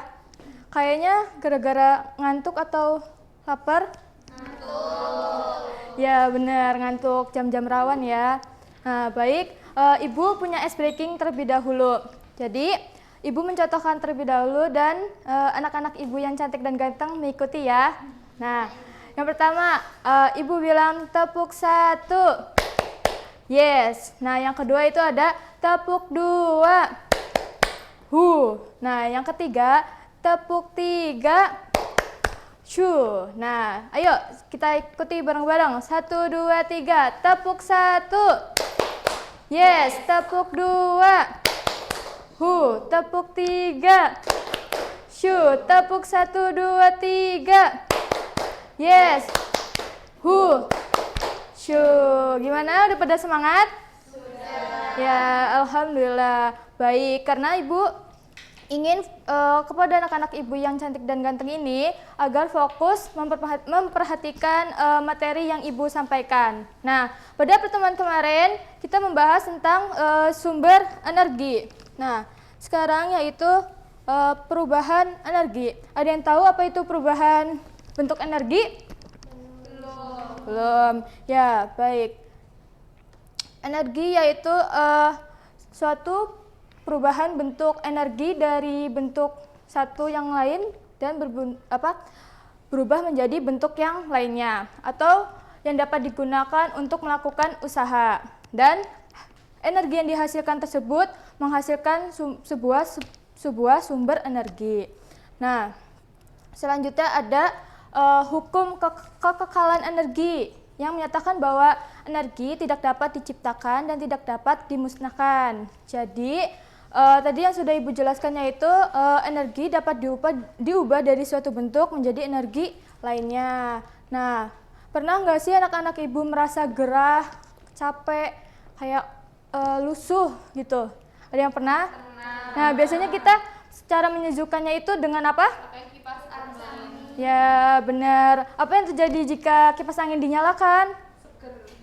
Ya, dingin. Ada yang tahu apa yang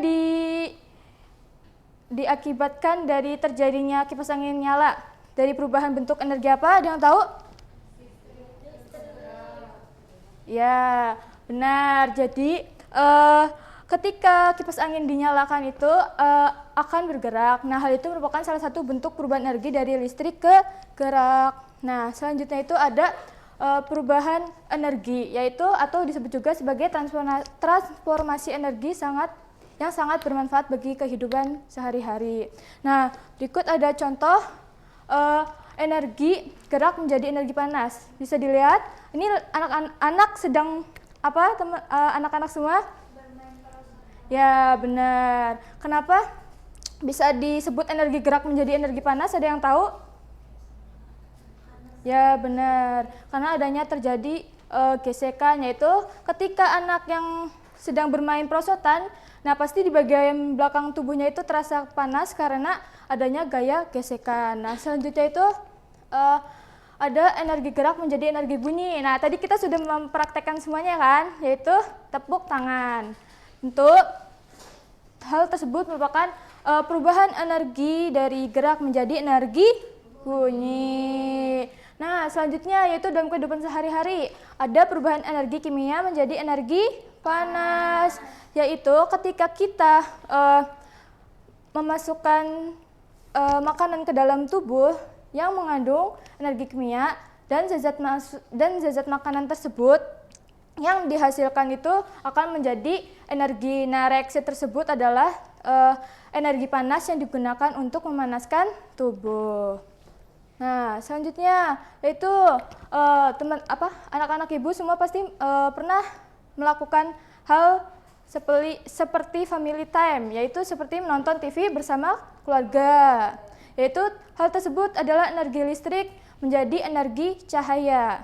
Nah, yaitu energi listrik disalurkan melalui kawat pengantar yang di belakang layar. Ketika listrik mengalirkan melalui kawat tersebut, yaitu televisi menghasilkan cahaya yang muncul. Baik, materi yang Ibu sampaikan ada yang ingin ditanyakan? Cukup. Ya, baik. Ibu rasa juga Ibu tutup dalam pertemuan hari ini. Tapi sebelum Ibu tutup, yaitu Ibu akan memberi latihan, yaitu silakan anak-anak Ibu membuat kelompok yang terdiri dari satu kelompok yaitu 4 orang. Nah, silakan dipilih ketua kelasnya, bisa menggunakan pakai kelompok yang kemarin-kemarin ya. Ya, silakan untuk ketua kelasnya, ketua kelompoknya.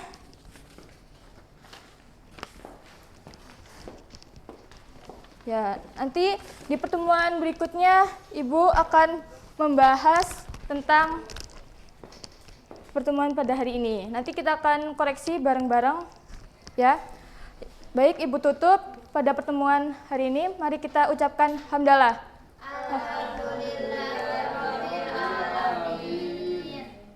Wassalamualaikum warahmatullahi wabarakatuh.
Bismillahirrahmanirrahim. Assalamualaikum warahmatullahi wabarakatuh. Waalaikumsalam warahmatullahi wabarakatuh. Selamat siang anak-anak. Siang Ibu. Bagaimana kabarnya hari ini? Alhamdulillah, luar biasa. Allahu Akbar. Ya, sebelum kita mulai pembelajaran hari ini, kita mulai dulu dengan basmalah bersama-sama ya. Bismillahirrahmanirrahim. Sebelumnya ada yang tidak hadir?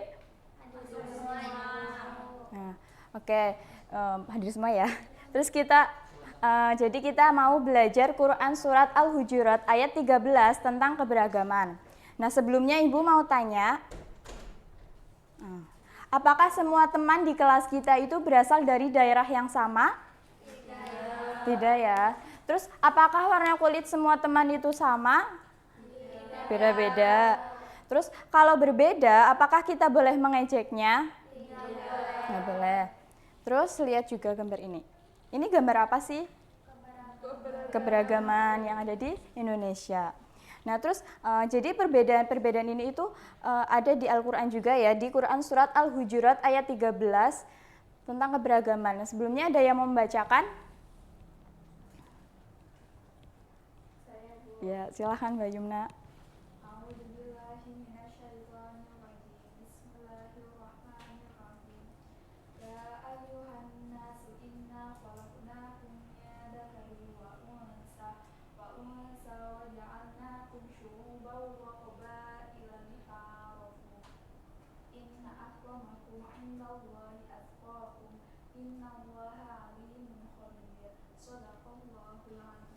Masya Allah, beri aplaus untuk Mbak Yumna. Jadi artinya itu, wahai manusia, sesungguhnya kami telah menciptakan kamu dari seorang laki-laki dan perempuan. Kemudian kami menjadikan kamu berbangsa-bangsa dan bersuku-suku, agar kamu saling mengenal. Sesungguhnya yang paling mulia di antara kamu di sisi Allah adalah orang yang paling bertakwa. Sesungguhnya Allah itu maha mengetahui lagi maha teliti. Jadi manusia itu diciptakan dari seorang laki-laki dan perempuan. Nah terus manusia itu diciptakan berbeda-beda, berbangsa-bangsa dan bersuku-suku. Kayak di Indonesia itu kan ada yang suku Jawa, suku Sunda, terus suku Dayak gitu ya, banyak lagi.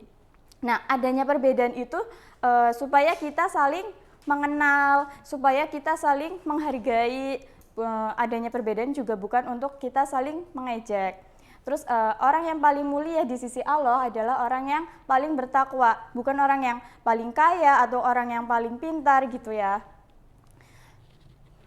Nah ini pesan pokoknya ya, Allah menciptakan semua manusia itu dari keturunan yang sama. Terus menciptakan manusia itu berbeda-beda suku dan bangsa agar saling mengenal, saling menghargai dan tidak mengejek perbedaan. Karena orang yang paling mulia di sisi Allah adalah orang yang paling bertakwa.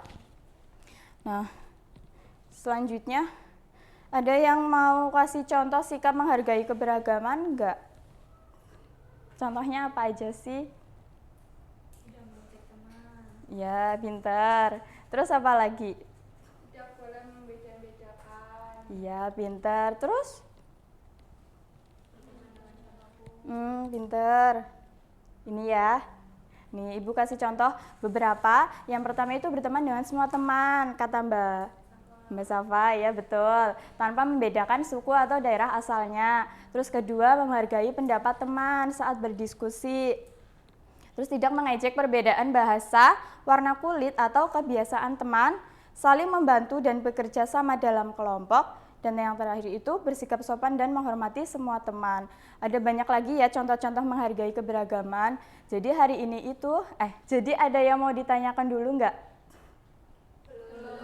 Belum. Kita tutup ya, jadi hari ini itu kita belajar bahwa Allah menciptakan manusia itu dari keturunan yang sama. Terus diciptakan berbeda-beda, berbeda suku, bangsa, agar kita saling mengenal, saling menghargai dan tidak mengejek. Karena orang yang paling mulia di sisi Allah adalah orang yang takwa. Ya, pintar. Kita tutup pembelajaran hari ini ya dengan hamdalah bersama-sama.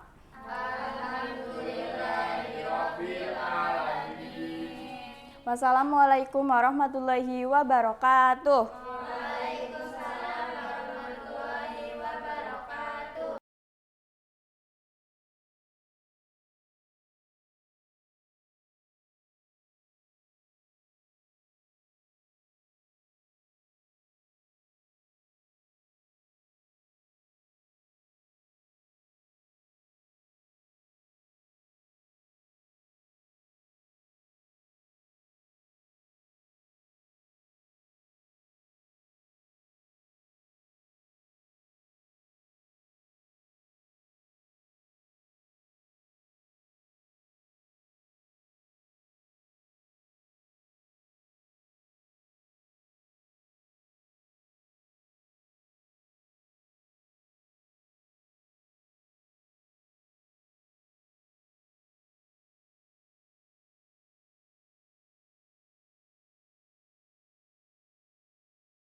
Baik, Assalamualaikum warahmatullahi wabarakatuh. Waalaikumsalam warahmatullahi wabarakatuh.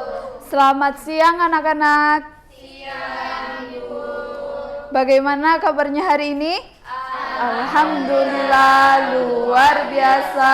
Allahu Akbar. Baik, sebelum kita mulai pembelajaran hari ini, alangkah baiknya kita berdoa terlebih dahulu agar pembelajaran hari ini diberikan kelancaran dan keberkahan. Berdoa dimulai. Bismillahirrahmanirrahim. Oke, siapa yang masih ingat kemarin kita belajar materi tentang apa? Sujud syahwi. Sujud syahwi, terus? Dan sujud? Ya, betul sekali. Hari ini kita akan belajar mengenai akidah akhlak yang bertema hidup damai dengan saling memaafkan. Sebelumnya Ibu akan bertanya nih ke anak-anak semua, apakah kalian pernah bertengkar dengan temannya? Coba karena apa itu? Ya, setelah kalian bertengkar, kalian melakukan apa kepada temannya? Ya, betul sekali. Berarti kalian sudah tahu nih cara menyelesaikan masalahnya.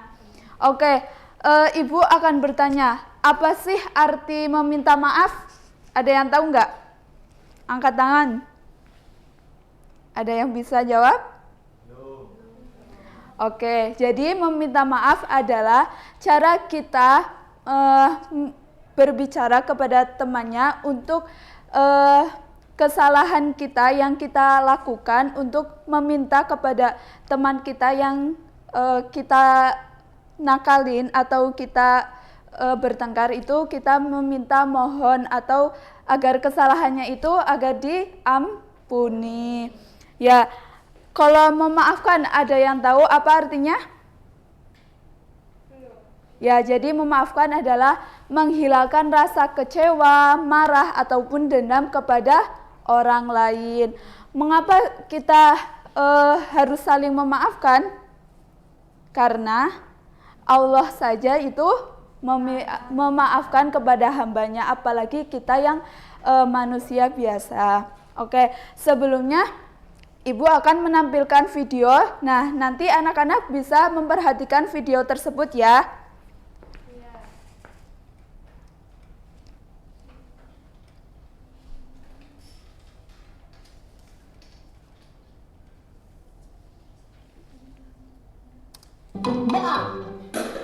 Ya, kueku jadi jatuh, atuh. Maaf, beta gak sengaja.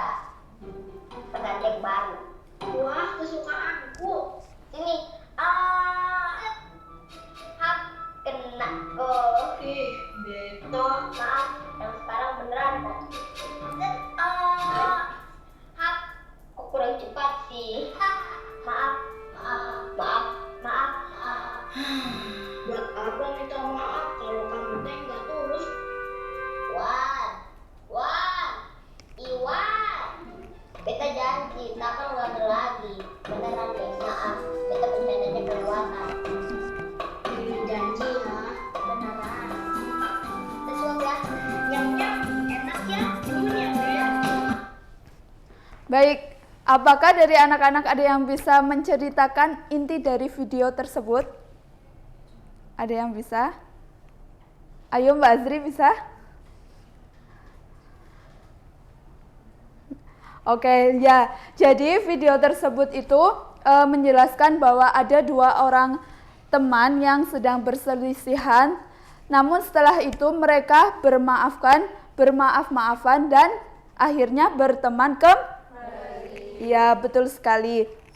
Oke, selanjutnya Ibu akan membagikan lembar kerja peserta didik.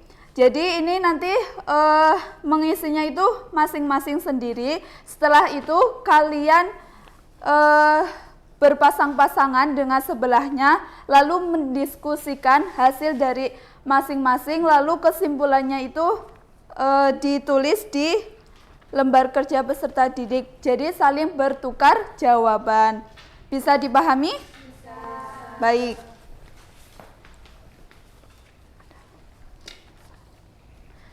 Ibu kasih waktu selama 1 menit ya untuk mengerjakan.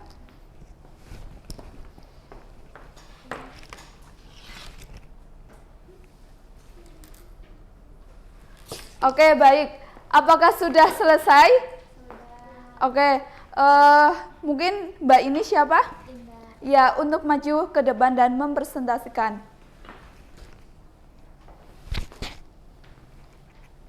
Jadi kesimpulan dari kelompok kami yaitu kami belajar bahwa jika berbuat salah harus segera meminta maaf. Jika ada teman yang meminta maaf dengan tulus, kita sebaiknya memaafkannya. Dengan saling memaafkan, persahabatan tetap terjaga, suasana menjadi damai, dan Allah Subhanahu wa Ta'ala menyukai orang yang hidup rukun. Baik, terima kasih. Berikan aplaus dulu untuk Mbak Lingga. Oke, Ibu, siapa yang tahu manfaat dari memaafkan, saling memaafkan? Ada yang tahu? Iya, betul sekali. Terus ada lagi? Iya, betul sekali. Jadi manfaatnya itu sangat banyak. Nah, ada tadi hidup menjadi tenang, persahabatan semakin erat, tidak mempunyai musuh, dan Allah sangat menyukai orang yang pemaaf. Ya, mungkin cukup sekian dari Ibu. Ibu harap kalian bisa menerapkan saling memaafkan baik itu di sekolah maupun di rumah. Dari sini ada yang mau ditanyakan? Baik, karena sudah bisa dipahami semuanya, Ibu akhiri dengan bacaan hamdalah bersama. Alhamdulillahirabbil alamin. Wassalamualaikum warahmatullahi wabarakatuh. Waalaikumsalam warahmatullahi wabarakatuh.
Baik, Assalamualaikum warahmatullahi wabarakatuh. Waalaikumsalam warahmatullahi wabarakatuh. Selamat siang anak-anak semua. Siang, Bu. Bagaimana kabarnya hari ini? Alhamdulillah, luar biasa.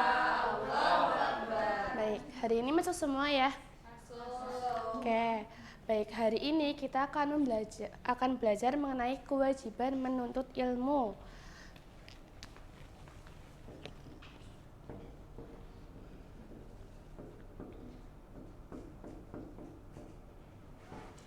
Jadi, kalian datang ke sekolah itu mau ngapain? Belajar. Mau belajar. Terus selain itu mau ngapain lagi?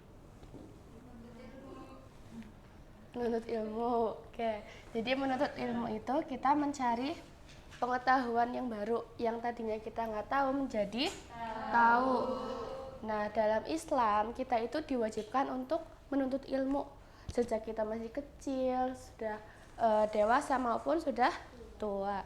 Nah, dalam hadis itu dikatakan bahwa thalabul ilmi faridatu ala kulli muslimin wal muslimat.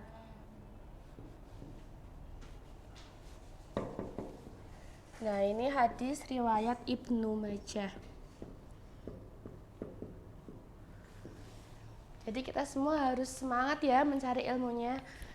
Nah, kemudian ada manfaat menuntut ilmu. Kira-kira apa manfaatnya? Manfaat menuntut ilmu. Oke, menambah ilmu baru. Jadi kita ke sekolah itu untuk mendapatkan ilmu yang baru, yang tadinya nggak tahu menjadi tahu. Nah, kemudian dalam Islam itu dijelaskan juga bahwa keutamaan menuntut ilmu itu, bahwa barang siapa yang menuntut ilmu itu akan dimudahkan untuk masuk surga. Nah, kalian mau nggak masuk surga? Mau. Oke, amin. Semoga kita semua menjadi penghuni surga ya. Amin. Oke, selanjutnya Ibu akan membagikan tugas kelompok. Ini nanti kalian berdiskusi untuk mencari apa saja manfaat menuntut ilmu ya. Ini satu kelompok nanti 2 anak. Ini akan kalian mencari 3 aja, 3 manfaat menuntut ilmu. Kira-kira kenapa kita setiap hari itu harus ke sekolah? Kemudian apa manfaatnya? Mencari 3 aja.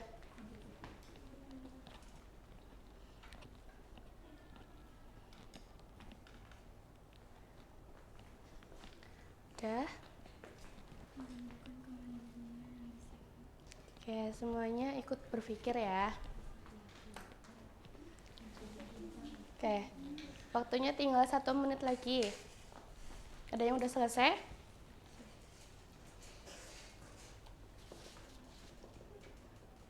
Nanti kalau udah selesai, nanti Ibu tunjuk salah satu kelompok, kemudian menjelaskan hasilnya. Kemudian kelompok yang lain menambahkan jawabannya, oke? Coba dari kelompok 2 sudah? Ya. Coba dibacakan hasilnya. Manfaat menuntut ilmu. Yang pertama, mendapat ilmu baru. Yang kedua, menjadi pintar. Yang ketiga, disayang orang tua. Oke, terima kasih. Tepuk tangan untuk kelompok 2. Kemudian dari kelompok lain ada tambahan? Selain ada yang beda jawabannya dari kelompok 2? Mendapat pahala. Mendapat pahala, oke. Dari kelompok 1 ada tambahan lain? Menemukan sikap disiplin. Oke, menemukan sikap disiplin. Oke, tepuk tangan untuk kelompok 2 dan kelompok 1 dan 3. Oke. Selanjutnya Ibu akan memberikan ini ya, tambahan lagi. Jadi tadi udah disebutkan bahwa penuntut ilmu itu akan meningkatkan disiplin, kemudian menambahkan ilmu baru, kemudian mendapat pahala. Selanjutnya itu ada lagi manfaatnya. Yang pertama itu agar kita menjadi pribadi yang berguna.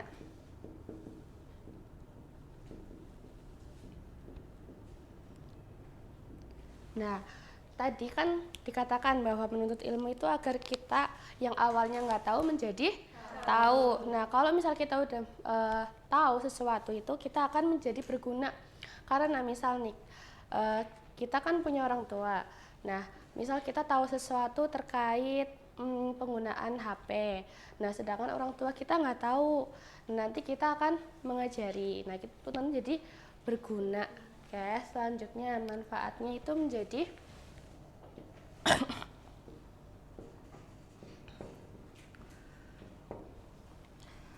pribadi yang lebih baik lagi.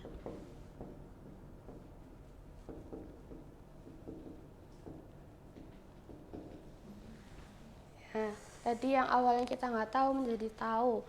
Jadi kita akan menjadi lebih baik lagi. Misal kita menemukan sesuatu yang tadinya itu nggak tahu, terus setelah belajar di sekolahan kita menjadi tahu, oh ternyata itu ini hal yang salah, ini hal yang baik. Nah, nanti kalau hal yang salah kita hindari, kemudian yang hal baik kita lakukan. Oke, mungkin sekian dari Ibu. Ada yang mau bertanya? Oke, nggak ada, udah paham semua berarti ya. Oke, jadi kesimpulannya bahwa menuntut ilmu itu penting. Nggak cuma sampai sekarang aja, nggak cuma dari SD aja. Nanti kita sampai tua juga harus terus belajar, oke? Nggak ada batasnya. Nah, kemudian manfaat belajarnya itu banyak. Biar kita menjadi lebih berguna, bermanfaat, kemudian menjadi pribadi yang lebih baik lagi. Oke, mungkin sekian dari Ibu. Kurang lebihnya mohon maaf. Wassalamualaikum warahmatullahi wabarakatuh. Waalaikumsalam.